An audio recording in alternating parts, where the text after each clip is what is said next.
this is Gloria. Key grip. Key grip, what she's holding right here is connected to Mr. Schweitzer. She has a grip on me too. All right, Schweitzer, let's rock on this. Yeah, my work does tend to be reminiscent. I think there's a teardrop in every piece. Basically, I've learned from having been in California and rediscovered nature, which is my roots, but a very different kind of nature. I find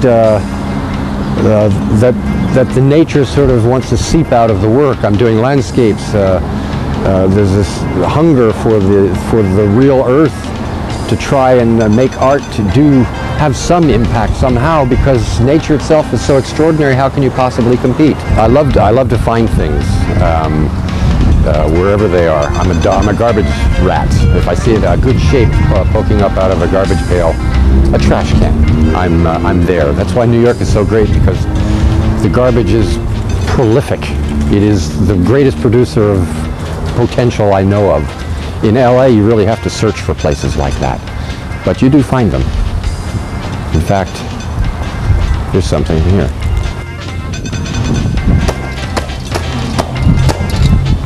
It's perfect. It's just perfect. It could be a mask. It's ideal. It's a window. Oh, it's terrific. This will be a new work, no doubt. Bound to be.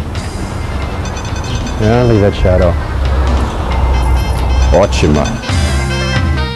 There's several things that I've been exploring over the years. One of them is time. It's probably the most important of all is time. Dealing with animation or creating the illusion of time or movement, time and space, that relationship. You get form within form within form that's all kinetic as you move. So I might finalize a piece like that, work for 2 or 3 weeks or a month maybe, finalizing that, and that becomes then an element that I might use in a composition. That to me was not satisfying enough just to create that interesting kinetic artwork. I wanted to make that be a part of a larger context. I think there again is the theater kind of approach that I've always taken. I like to create the sense of not only the thing that is viewed, but the viewer viewing it. But it is that overview that other person, the watcher, watching the watcher and so forth, I guess comes from having been in the theater on stage and so forth. And as an actor, strangely enough, it's very similar, because an actor is required to create an illusion for himself within which he can work and create his character and interrelate to get the piece accomplished. With holography, for me, it's been the same sort of thing, to create an environment within which the viewer can participate. But it involves stepping into the frame of reference of the holographic plate. It seems that in my work, from start to finish in holography, what I've done is I've gone from 3-dimensional to 2-dimensional. Probably more of my time is now spent working in 2 dimensions, sort of circumscribing the space.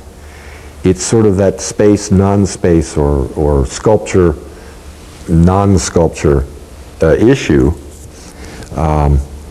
And I've been really having a great time with sort of slicing the space and angles and so forth to try and create some kind of a vocabulary or knowledge about what that space is. I've had this feeling that that awe factor that we talk a lot about in holography is related to how delicious it is for the eye to perceive depth. How once you see a 3-dimensional image, however it is created, the eye grows more and more thirsty for parallax, for that sense, that sort of satisfying flavor of being able to move before the image and have the composition completely change. And in order to really distill that out, I found that I moved away from the idea of transmission holograms, laser transmissions, and working with white light transmission holography and 2-dimensional shapes and planes.